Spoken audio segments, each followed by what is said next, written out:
Olá, pessoal, boa noite. Tudo bem? Todos me ouvindo? Estou vendo que o pessoal está entrando.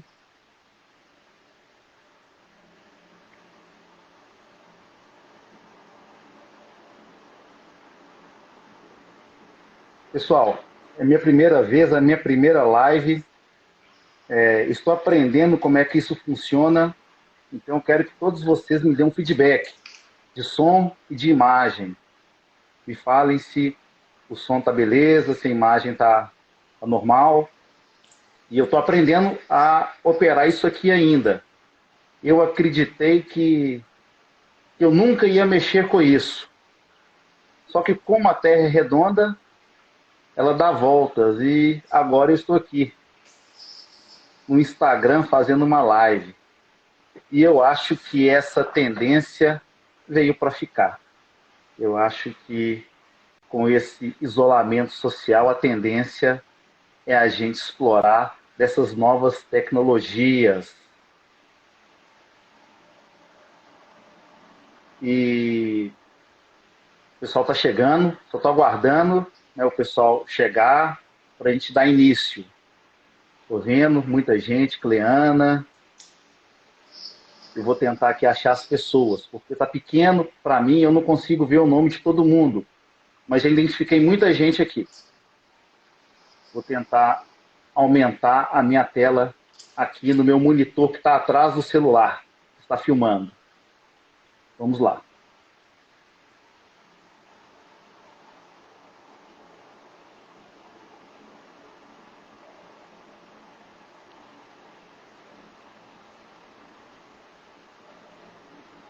O professor Natan está me ouvindo? Perfeitamente, doutor. Que bom. Então vamos lá, vamos dar início. Como eu já disse, o mundo está dando voltas e a gente está vivendo um momento que poucos acreditariam que seria possível que um dia isso ocorresse. São mais de 2 bilhões e meio de pessoas em confinamento, fazendo uma quarentena. É muita gente. O mundo inteiro sofrendo com os impactos da pandemia de Covid. E especialmente o Brasil, ele está experimentando essa crise sanitária num dos momentos políticos mais delicados, né? A gente já há algum tempo vem vivendo uma crise política, uma crise econômica e uma crise social. E essa pandemia de Covid, essa crise sanitária gerada por essa pandemia, ela acabou que acelerou, né, o colapso social, o colapso econômico e o colapso político aqui no Brasil. É todo dia um noticiário, né, de uma surpresa, seja ela política, seja ela econômica, seja ela social. E isso tem impactado a vida de todo mundo, né, em todos os estados, e impactado pessoas de todas as classes sociais. Logicamente que as pessoas mais vulneráveis, elas sofrem um impacto maior. Aquelas pessoas que estão no trabalho informal, estão desempregadas, que não se colocaram no mercado de trabalho ainda, essas pessoas elas sofrem mais o impacto dessa crise. Mas essa crise ela não deixa de impactar as outras pessoas também, que trabalham, que têm uma empresa, que têm um cargo público, de uma certa forma também são impactadas. E o sistema judicial, como toda instituição pública que presta um serviço público, ela tem o dever de amortecer os impactos gerados por essa crise. A justiça brasileira ela tem que criar meios para atenuar os efeitos nocivos gerados por essa crise. E em razão disso aí, a gente resolveu fazer essa live, falar do papel da justiça, né, no momento de crise ou no momento pós-crise, especialmente a justiça do trabalho, porque já há algum tempo a justiça do trabalho tem se tornado central no debate da opinião pública brasileira. Né? A justiça do trabalho ela vem recebendo elogios e críticas de diversos setores da sociedade. E agora, mais do que nunca, a sua importância vai ser realçada em razão dos impactos econômicos gerados pela quarentena. Né? São muitas empresas e muitos trabalhadores que vão depender de uma decisão judicial para resolverem sua vida, para viverem normalmente ou para manter a sua atividade. E é daí que eu e o professor Natan vamos discutir. E queremos a opinião de vocês, queremos que vocês postem as suas perguntas, os seus comentários, que à medida do possível a gente vai estar lendo e vai estar comentando. Antes de mais nada, eu quero apresentar o professor Natan. Natan, além de ser um colega de trabalho, juiz do trabalho aqui do Tribunal Regional da 2ª Região, é um grande amigo, é um irmão que eu conheci no ano de 2019, mas me identifiquei porque é uma pessoa que realmente fantástica e, de certo modo, tem muito a acrescentar. É um grande amigo e, desde já, eu já agradeço por disponibilizar o seu tempo para vir até aqui na nossa live e falar um pouco para as pessoas que estão acompanhando. Professor Natan, eu queria que você se apresentasse um pouquinho, falasse um pouco de você e falasse para a gente qual que é a leitura que você vem fazendo do papel do Poder Judiciário, especialmente do Justiça do Trabalho, nesse cenário de crise global e crise nacional. Como que as instituições, as demais instituições, a classe política, a classe empresarial, os sindicatos, os movimentos sociais vão enxergar a justiça do trabalho. E como a justiça do trabalho poderá responder ou atender às expectativas que estão criadas ao seu redor. Boa noite, doutor Ronaldo. É um grande prazer poder participar dessa live contigo, poder debater esses temas. Agradeço muito o convite, agradeço a todos aqueles que estão nos acompanhando. Fiquem à vontade para perguntar, na medida do possível que eu souber, vou responder com o maior prazer. Especialmente, eu gosto de falar sempre pensando que as pessoas que me escutam podem não ter formação jurídica. Então, caso eu resvale aqui para o juridiquês, fiquem à vontade para perguntar, para eu esclarecer, trazer para a linguagem comum, porque o direito ele tem que ser acessível a todos. Entrando na sua pergunta, doutor Ronaldo, veja, eu penso que o que se discutirá é, primeiramente, o papel do Estado, novamente. Nós vimos num momento de cada vez mais ascensão do neoliberalismo e de um Estado mínimo. Cada vez mais empregava um Estado mínimo, um Estado que bastava não intervir. O mercado resolveria tudo. Penso que se discutirá isso e, dentro desse contexto maior, especialmente o papel do direito do trabalho e da justiça do trabalho. Me chama a atenção que, quanto maior for o papel, quanto maior for a aplicação do direito do trabalho, quanto mais as pessoas trabalharem regidas por um regime CLTista, mais esse tipo de crise tende a ser amortecida por um Estado social. Aqueles que são informais sofrem muito mais os efeitos de uma crise dessa do que aqueles que têm um contrato de trabalho. Quanto à expectativa da justiça do trabalho, a expectativa da justiça sempre é de se aplicar a lei à luz da Constituição. Por vezes, uma parte da elite empresarial, não toda ela, de fato critica, em especial algumas decisões da Justiça do Trabalho, mas penso que não é predominante, especialmente porque, quando há algum excesso, o STF vem atuando de forma subsequente, ratificando muitas das decisões, eventualmente corrigindo alguma. Então, a Justiça do Trabalho, penso, tende a mostrar cada vez mais a sua importância nesse contexto de crise econômica acompanhada dessa crise de saúde pública. O José Tudeia, grande amigo, um abraço, ele está falando aqui que a elite paulista não gosta da justiça do trabalho. Veja, primeiro a gente precisa perguntar quem é a elite, quem são essas pessoas que não gostam, por que não gostam. Eu acho que, de fato, existe uma parte da elite, no sentido de grandes empresários, que por vezes criticam e ganham uma repercussão na mídia.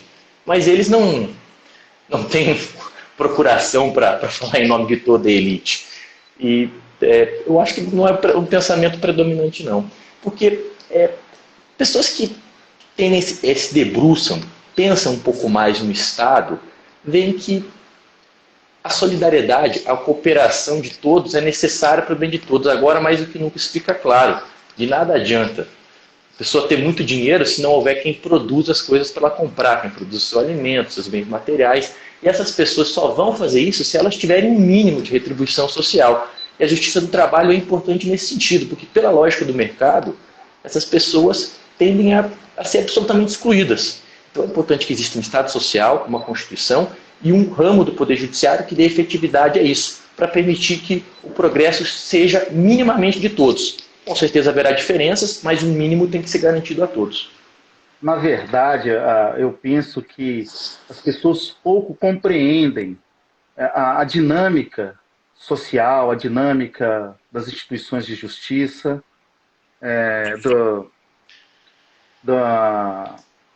da forma como deve atuar as instituições de justiça, e por isso vêm as críticas, porque nem sempre as decisões emanadas pelo Poder Judiciário são decisões populares ou populistas. A gente vê, por exemplo, no âmbito do direito criminal, quando um juiz ele manda soltar um preso, né, ele é escorraçado por parcela da sociedade, mas ele está ali cumprindo a lei. Às vezes o sujeito não cometeu o crime ou não há os requisitos necessários para efetuar a prisão. Então aquela decisão nem sempre ela é bem compreendida. Da mesma forma ocorre com a Justiça do Trabalho. Nem sempre a atuação da Justiça do Trabalho ela é compreendida. Por isso que é muito importante a gente ter órgãos de imprensa livre, a gente ter universidades, intelectuais, para informar a opinião pública. Informar da atuação, de como são construídas as decisões, de como que a legislação trata determinados temas. E a população, o público leigo, ele tem que ser informado. Né? Os professores, as instituições de imprensa têm o dever de trazer essa informação. Porque a falta de compreensão, acredito eu, que ela também propicia essa ideia de não gostar de um ramo da justiça, ou não gostar da decisão daquele juiz, daquele ministro do Supremo. Então a gente precisa de informação, informar o povo. De fato, e num contexto em que o desemprego tende a aumentar muito, é o que vem dizendo aí todos os órgãos econômicos, de imprensa, uma legião de desempregados, a tendência é que as pessoas individualmente tendam a aceitar quase que qualquer coisa para trabalhar. A pessoa está passando fome, uma pessoa que não quer roubar, trabalha por um prato de comida. Se não houver um direito mínimo, que é um ramo judiciário para assegurar direitos mínimos dessa pessoa, é isso que a gente vai acontecer. Vai ter uma sociedade e pessoas trabalhando quase no regime de semi-escravidão. É isso o modelo civilizatório que a gente quer? Nós temos que pensar isso. E a sociedade, quando não se gosta de decisões da justiça, se pode recorrer e se pode também alterar a lei. Foi isso que foi feito em 2017. Se alterou ali diversos pontos do que não se vinha concordando com decisões do Tribunal Superior do Trabalho, da Justiça do Trabalho. Isso é legítimo num regime democrático. Agora, daí a falar, não gostei da decisão, vou extinguir esse órgão de justiça, me parece antidemocrático, me parece próprio daqueles que não querem debater, não querem discutir, querem apenas se impor. Perfeito, perfeito. E passando para o tema da crise, da Covid, a gente recentemente tivemos uma guinada liberal na economia brasileira. Essa guinada liberal ela já tinha ocorrido anteriormente, ela foi arrefecida durante um certo momento político, mas agora ela foi acentuada. Recentemente, a partir do governo Temer, ela foi acentuada essa guinada liberal. E a gente teve uma reforma trabalhista que flexibilizou uma série de direitos que eram garantidos por lei, com a promessa de que haveria geração de novos empregos. e esses postos de trabalho não foram criados, muito pelo contrário. A gente está tendo uma crescente onda de desemprego ou de emprego informal, aquele emprego sem carteira assinada e sem garantias. E durante um certo tempo, a opinião pública aceitou, né, esse tipo de trabalho que estava sendo oferecido para os jovens, para as pessoas, que era aquele trabalho informal, trabalho em aplicativos, porque pouco se conhecia dos efeitos práticos que esse tipo de trabalho poderia gerar na sociedade, poderia gerar no seio das famílias, era uma coisa muito nova, né?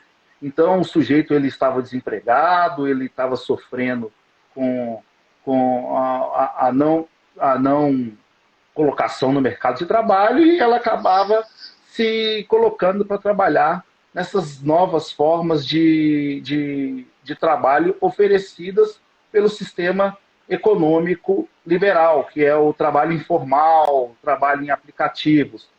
Entretanto, com essa crise sanitária, a gente viu milhões de pessoas fragilizadas em razão da não existência de um vínculo empregatício, né? Os trabalhadores de Uber, os entregadores de iFood, eles estão numa posição muito frágil, muito mais do que aqueles que têm um emprego formal.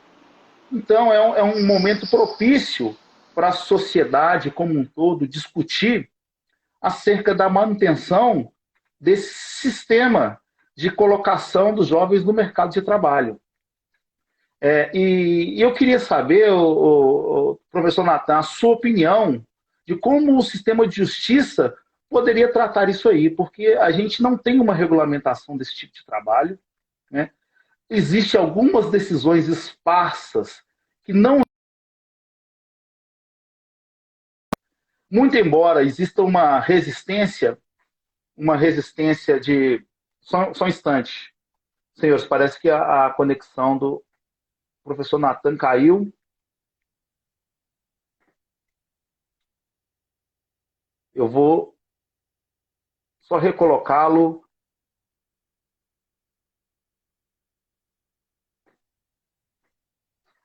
E retomando a fala. Me ouvindo, professor? Está me ouvindo? Consegue me ouvir? As pessoas conseguem me ouvir?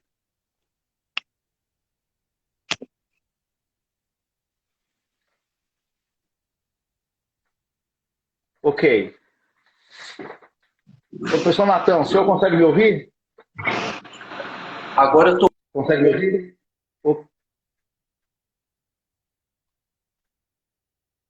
Ok. Gente, como eu falei com vocês no início, eu preciso que vocês tenham um pouco de paciência. É a nossa primeira vez, é a nossa primeira live. É a nossa primeira live, então a gente está tendo alguma dificuldade. Mas, com o tempo, a gente vai aprendendo. Tudo na vida é um aprendizado, e aqui não é diferente. Como eu estava falando que essa forma de trabalho que vem se desenvolvendo no Brasil, que é o trabalho informal, isso está gerando um impacto direto na vida das pessoas. E essa crise sanitária gerada pelo Covid, essa crise econômica, ela tem mostrado isso aí, ela tem colocado essa questão às claras. E o Poder Judiciário tem que lidar com isso. O Poder Judiciário tem que lidar. A gente não tem uma regulamentação específica. Alguns juízes já reconheceram uma relação de empregatícia, outros negaram reconhecer essa relação empregatícia. A gente tem uma certa celeuma jurídica quanto a isso, e o poder público parece que não tem interesse de fazer uma regulamentação.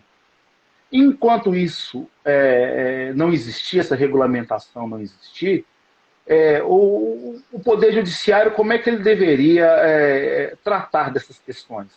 Porque, como o nosso colega José Ideia colocou lá, o artigo 7º da Constituição traz uma série de garantias para os trabalhadores, não só para aqueles que têm vínculo empregatício, a meu entender, porque se trata de um direito constitucional, né, um direito fundamental que deve ser interpretado de forma ampliativa e não restritiva.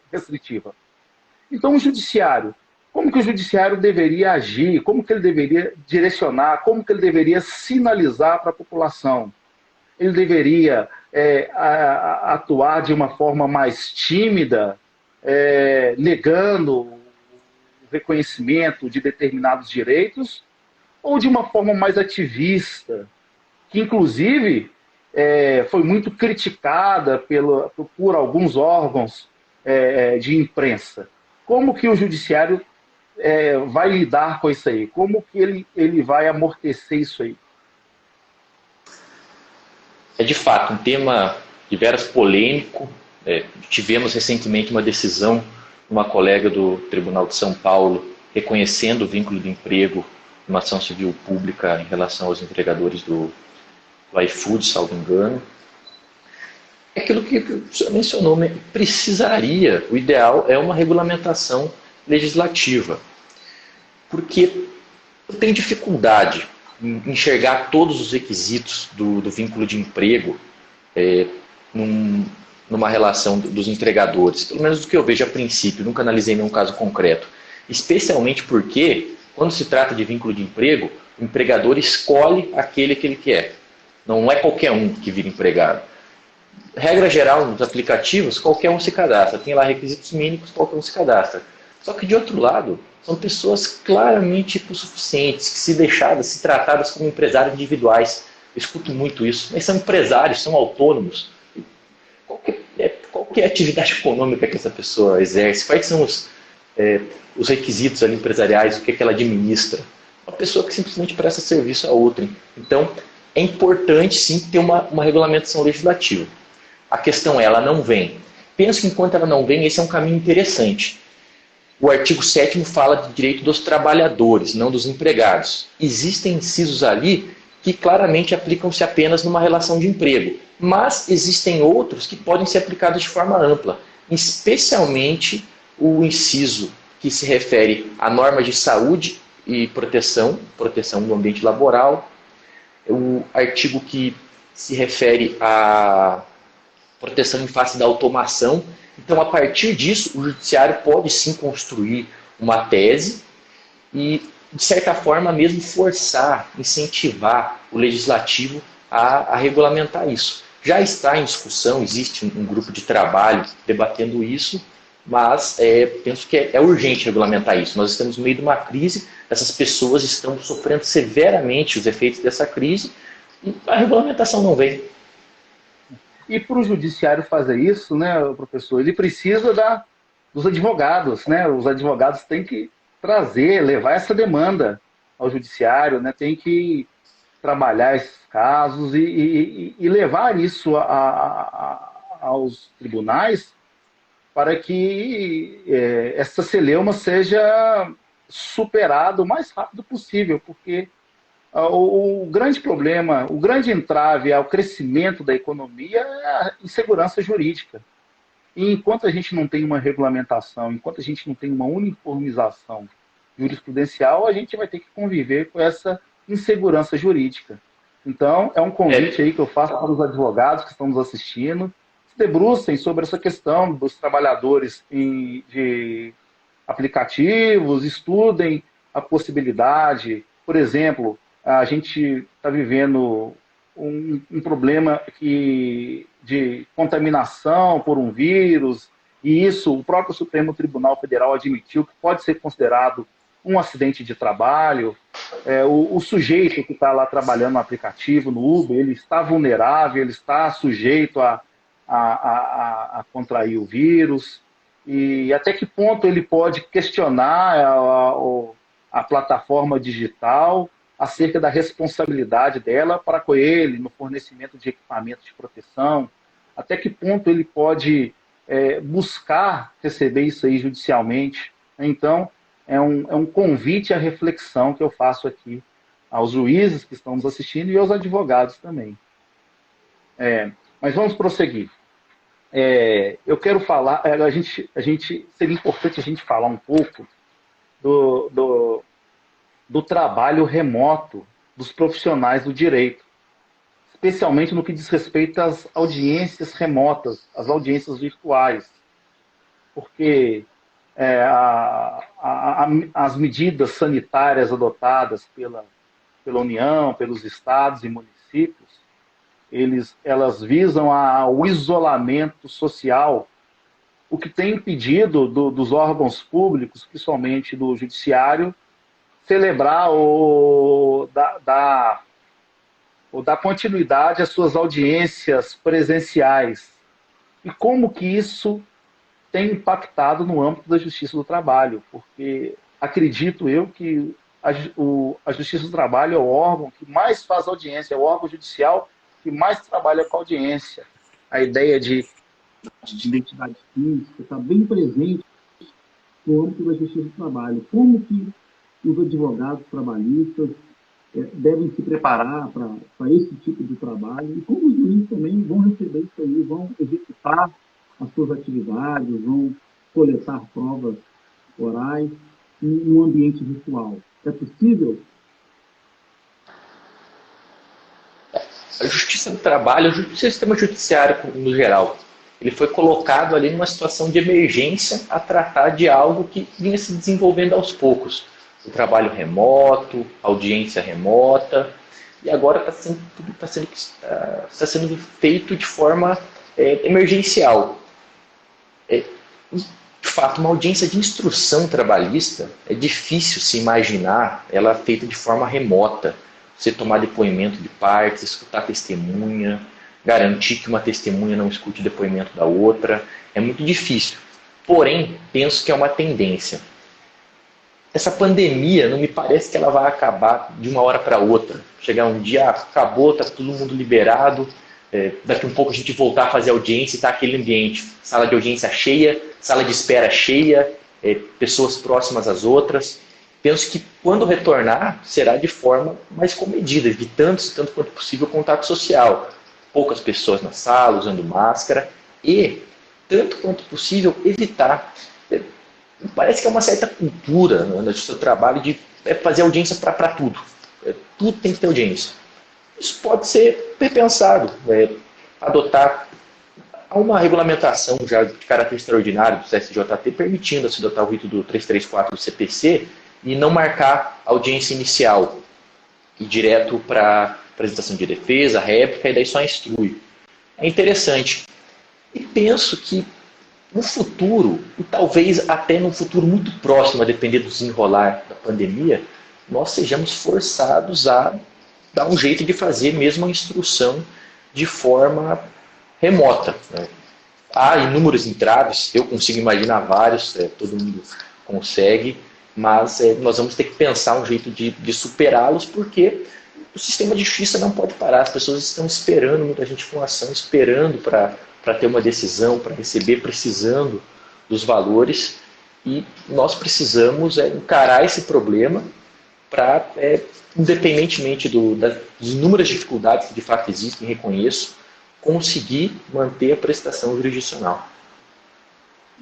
Eu penso, professor, que o sistema de justiça trabalhista não será mais o mesmo. Eu penso que os processos trabalhistas todos eles vão ser fortemente impactados e a dimensão desse impacto ainda não pode ser medida. Por quê? Se a gente pensar que para a gente ter uma vacina seja realmente efetiva, testada e distribuída, a gente precisa de pelo menos 1 ano e meio, 2 anos, a gente vai ter que manter essa política de isolamento por um bom tempo. Logicamente que com o tempo, essas políticas elas vão ser atenuadas, vão ser abertas determinadas atividades, mas a política de isolamento vai continuar existindo. E no âmbito dos órgãos de justiça, dos fóruns, são lugares, junto com o estádio de futebol, com show de boate, bares e show de rock, onde mais se aglomeram pessoas. Você passa ali na Avenida Marquês São Vicente, em frente ao Fórum Rui Barbosa, eu não sei, não faço ideia, mas acredito que ali circulam milhares de pessoas por dia. né? É assim também em Belo Horizonte, no Fórum da Justiça Comum, no Fórum da Justiça do Trabalho. É uma circulação muito grande de pessoas. E na audiência trabalhista, você tem lá aquela antessala onde ficam os advogados, estagiários, as partes, testemunhas. E na sala de audiência também não é diferente. Você tem lá o juiz, o escrevente, os advogados, as partes, os prepostos, as testemunhas. Então, é um ambiente de aglomeração de pessoas. Então, eu acredito que isso aí vai impactar a forma do Poder Judiciário Trabalhista atuar, pelo menos durante esse período em que essa vacina ela seja desenvolvida e distribuída. Eu imagino que a regra será não audiência. Como, De fato, reservar a audiência para quando for indispensável. Quer dizer, tem um caso que realmente não dá para evitar a instrução, e a instrução precisa ser presencial. Aí faz. Mas faz com pouca gente lá.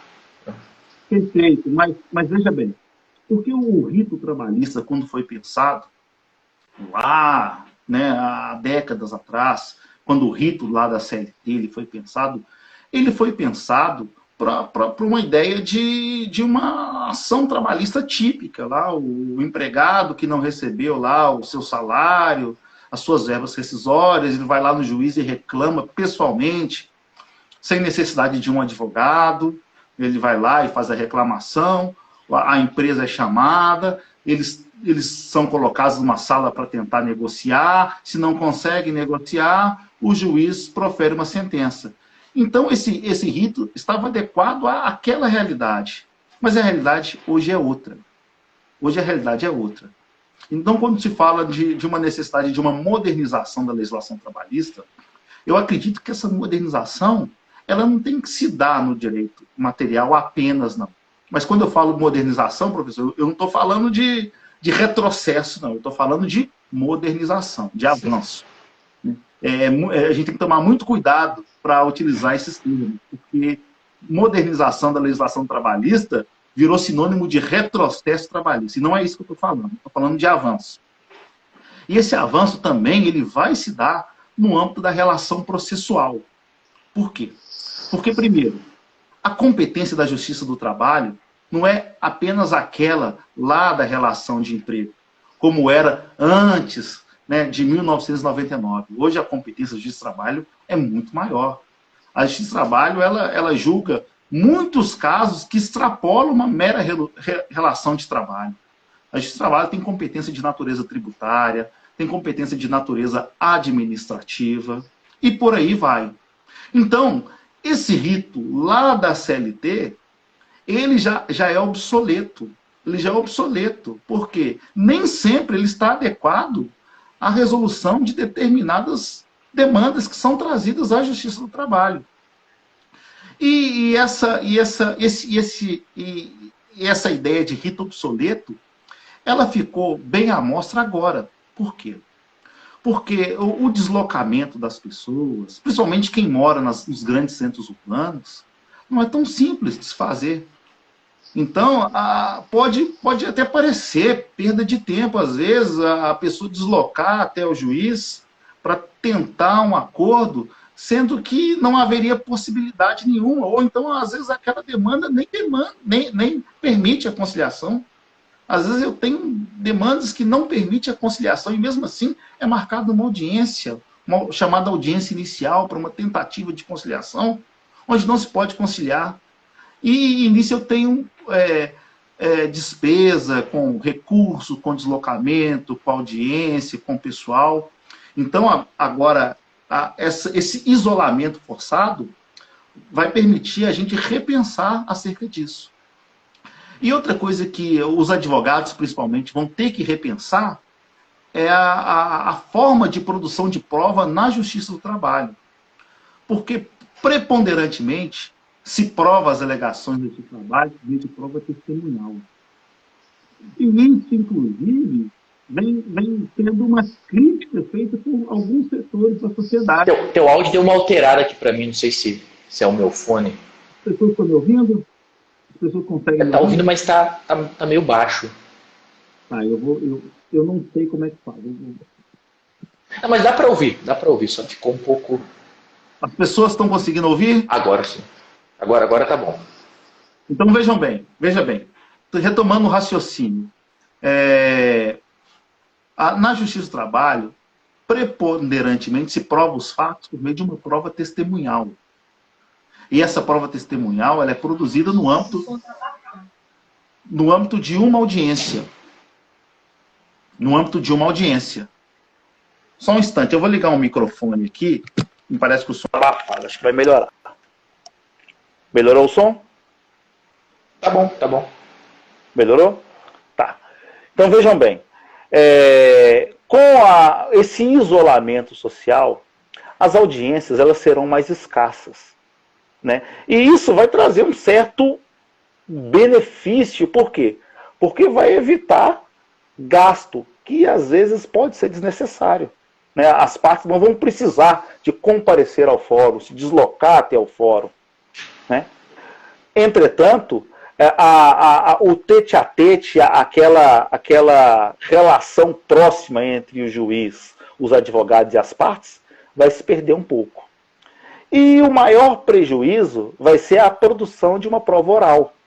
Porque eu penso que ouvir testemunha por meio de uma audiência remota ainda vai ser muito difícil.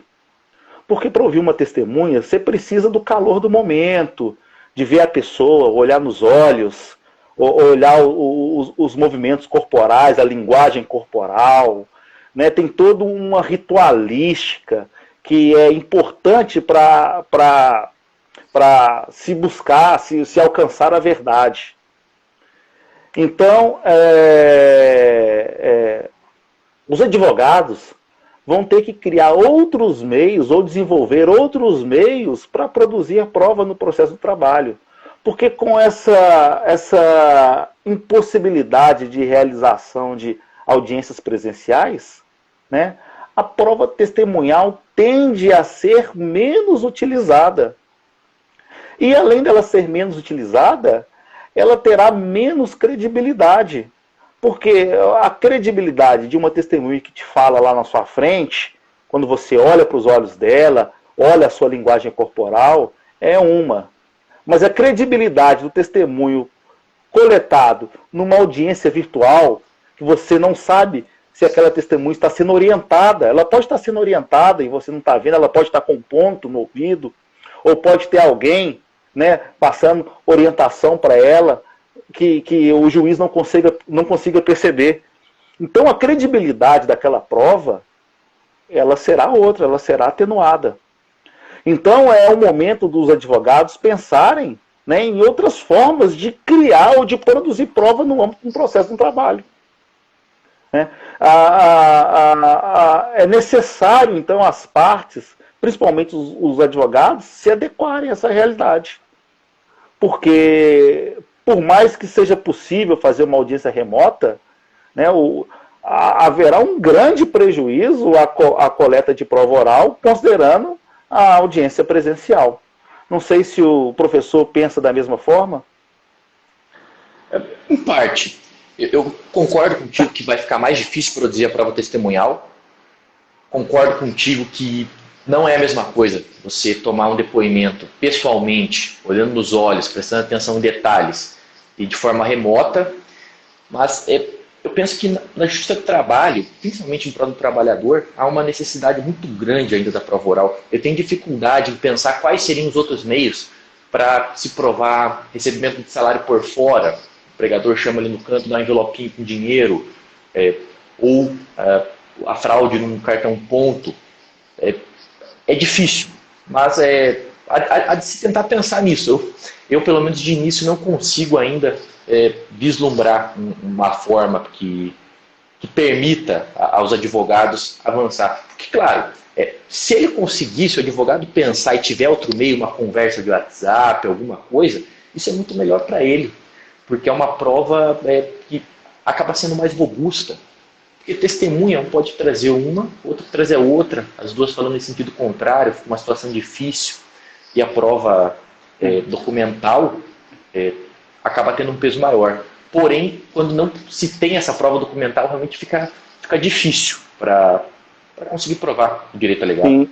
Sim, mas concordo com o que foi trazido aqui, mas para trazer uma reflexão acerca disso, veja bem, a própria relação de trabalho ela está sendo modificada.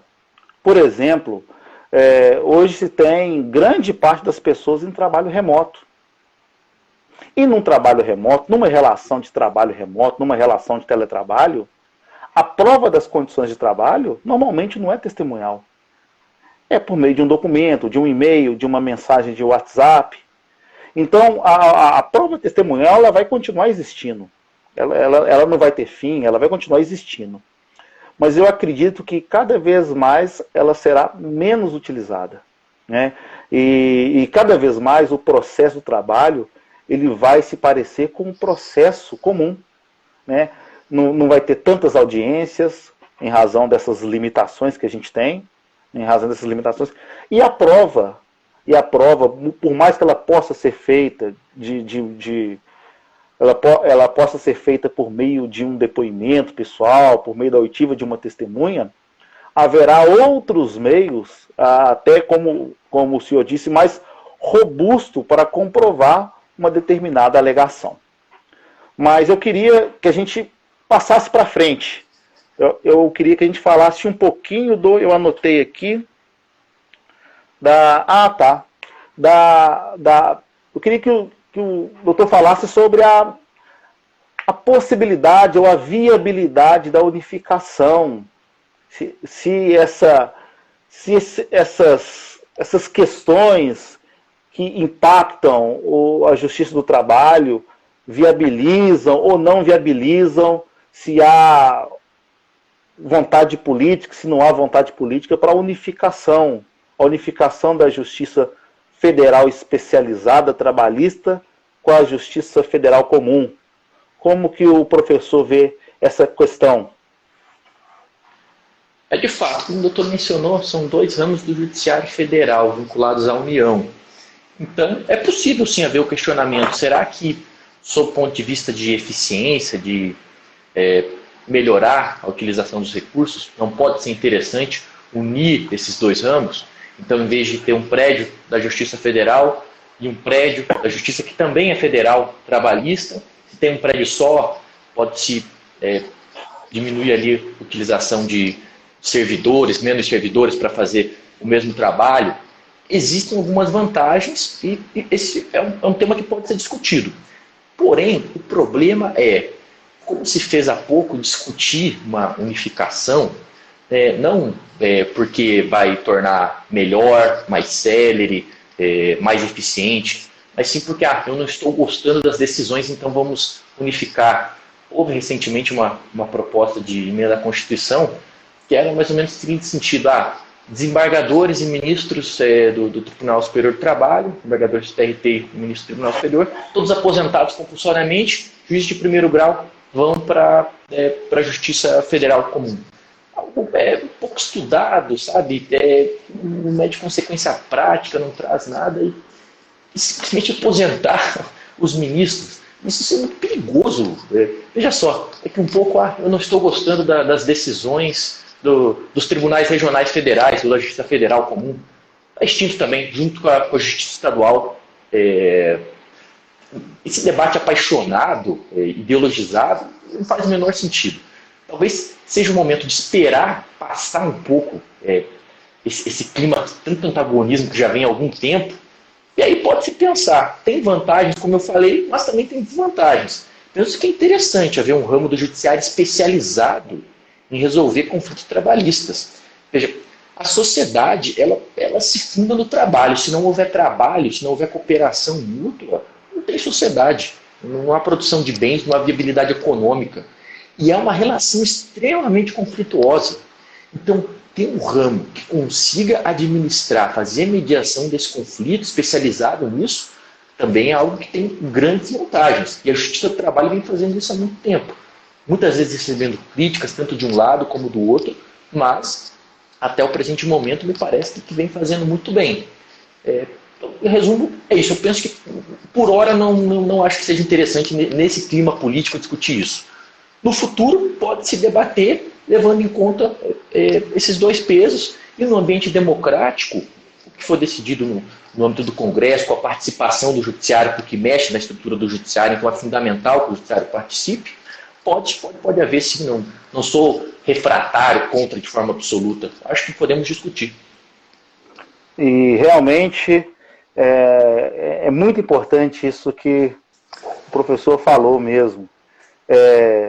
Um debate ou a discussão acerca da viabilidade ou não da unificação, ela não pode passar por uma discussão apaixonada, ideologizada.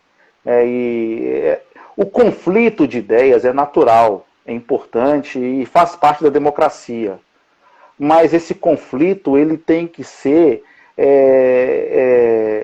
racional, ele tem que ser razoável, né? Ele não pode ser uma mera discussão de torcidas organizadas antagônicas. Isso, de fato, tem prejudicado o desenvolvimento da legislação, o desenvolvimento das instituições. E isso que o doutor falou realmente chega a ser um absurdo, mas está acontecendo. Né? Hoje se defende a extinção de um órgão judiciário porque eu não gostei de determinada decisão. O próprio Supremo Tribunal Federal tem sofrido críticas desse tipo. Muito. Né? E são críticas absurdas, até porque é o judiciário que garante uma estabilidade democrática a uma nação. Né? Não existe uma nação no mundo desenvolvida que não tenha um judiciário independente. O judiciário independente ele é requisito para a dignidade das pessoas, é um requisito para a estabilidade democrática. Então, uma discussão calorosa, ideologizada, em que se busca a extinção de um ramo judiciário porque eu não gosto de determinadas decisões, deve ser rechaçada. Eu acho que isso realmente não faz parte de um Estado democrático. Mas vamos prosseguir. Tema importante, principalmente para os advogados. Acordos firmados, homologados perante o Juiz do Trabalho, anteriormente à pandemia. Né? Os acordos versam sobre prestação pecuniária periódica. Como que é? O judiciário pode conceder a moratória, deve conceder uma moratória, não deve conceder uma moratória. Como é que o Poder Judiciário deve tratar essa questão? Vou fazer um adendo, nós encerramos já, mas é interessante lembrar, principalmente para quem não tem tanta intimidade com o direito, que a cúpula do Judiciário ela é composta com participação imensa, tanto do Executivo como do Congresso Nacional. Os ministros que estão lá foram indicados pelos presidentes eleitos pela maioria da população, aprovados pelo Senado Federal. Então, quem está lá, apesar de não ter sido escolhido diretamente pelo povo, tem, de forma indireta, alguma legitimidade democrática também. E a eleição sucessiva de governo com uma matriz ideológica contrária tende a gerar um tribunal com uma matriz ideológica contrária também. Mas, enfim, voltando aqui para o tema do acordo. Perfeito. É um tema muito em voga, tem recebido diversos.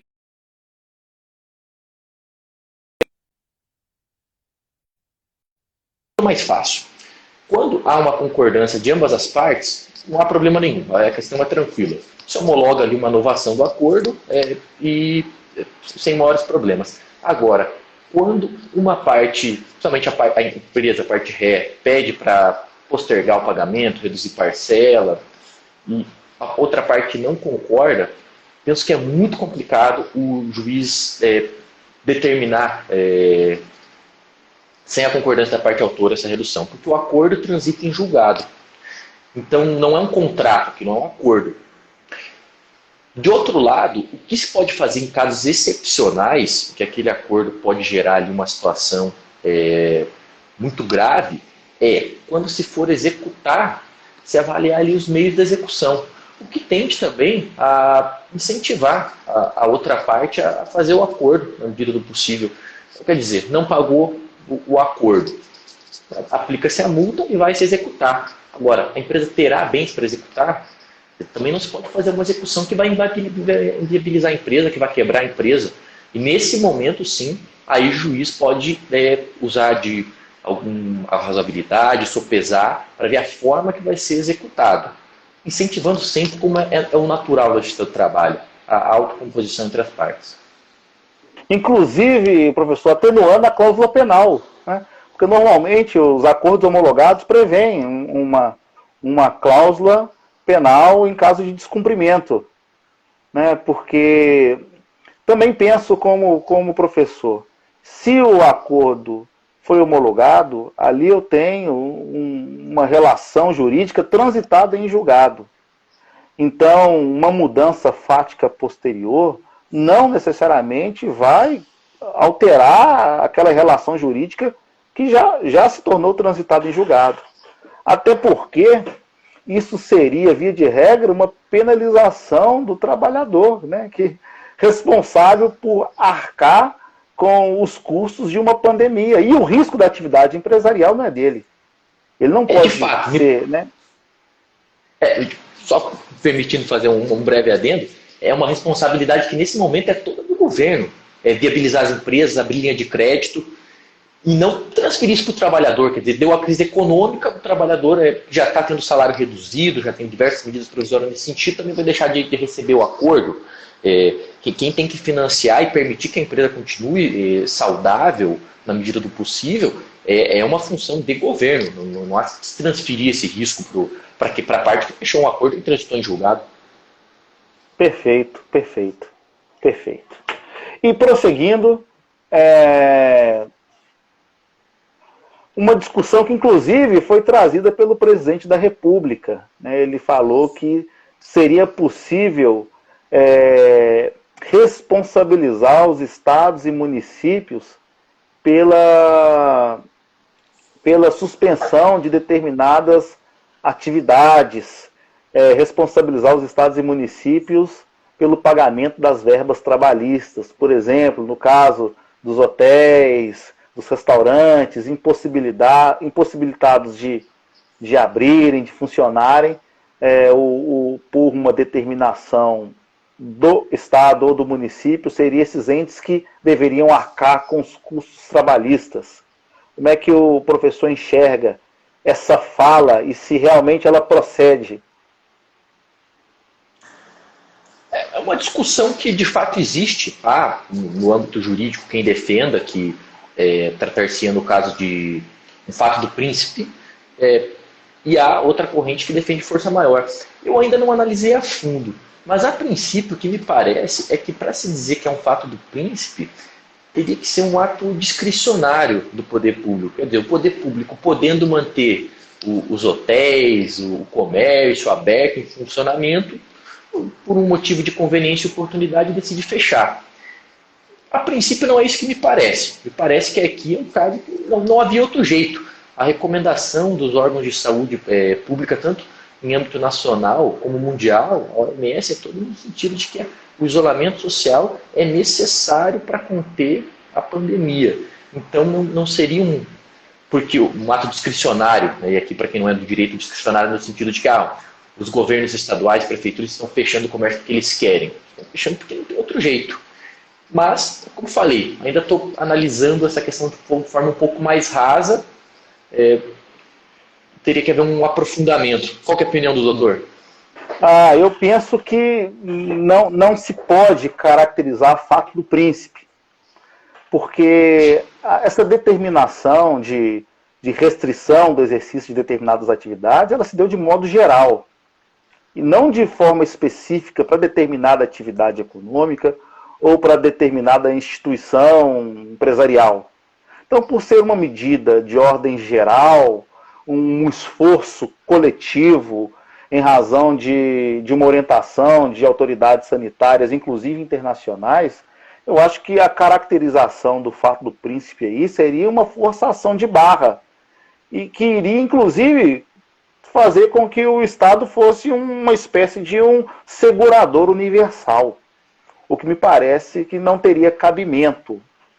Então, imagino eu que a melhor saída seria um plano, um projeto, né, de governo ou de Estado, que seja, para auxiliar as empresas, os trabalhadores, um projeto de financiamento, de fomento, porque o judiciário ele não faz milagre, né? Ele está aí para resolver as questões que lhe são colocadas, mas ele não faz milagre, né? Muito embora o governo, o executivo também não faça, né, não faça milagre, isso inclusive foi um triste meme recente aí que veiculou-se nas redes sociais. O Estado tem que criar políticas públicas para possibilitar a continuidade das relações econômicas, das relações trabalhistas. Então, assim, por mais que não se trata de um fato do príncipe, por mais que o Estado não seja um segurador universal, ele tem o dever, sim, de criar políticas, sim, para atender as dificuldades, né, de quem exerce a atividade empresarial e também de quem trabalha. Mas vamos prosseguir. Hoje o Supremo Tribunal Federal, né, em sede liminar, falou sobre a possibilidade do Covid ser considerada doença de trabalho, doença do trabalho. Inclusive, suspendendo a regra da MP 927, que exigia que a comprovação do nexo de causalidade entre o exercício do trabalho e a infecção fosse de responsabilidade do autor, do trabalhador. Então a gente vê que o próprio Judiciário, o Supremo Tribunal Federal, autorizou uma flexibilização de normas processuais no que diz respeito a ônus da prova da infecção do Covid para fins de caracterização de doença ou acidente do trabalho, que seja. Como é que o professor vê essa questão? Como é que o professor vê isso aí sendo tratado na Justiça do Trabalho? Fosse uma decisão de um juiz do trabalho, do TST, com certeza existiria muitas entidades, muitas pessoas que...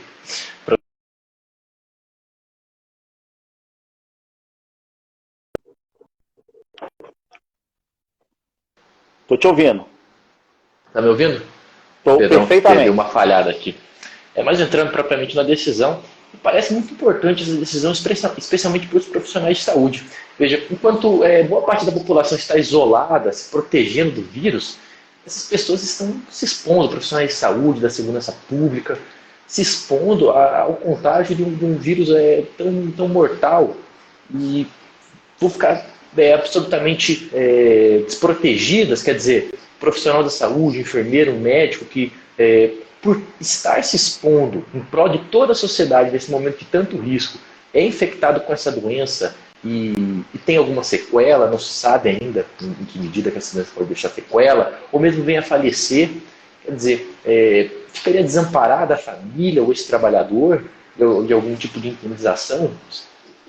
Parece pouco razoável. Então, muito acertada essa decisão do STF, no meu entender, e vem para reforçar um caráter de proteção do Estado Social que temos. Eu vou pedir licença para interromper, porque a gente já está no fim da nossa live.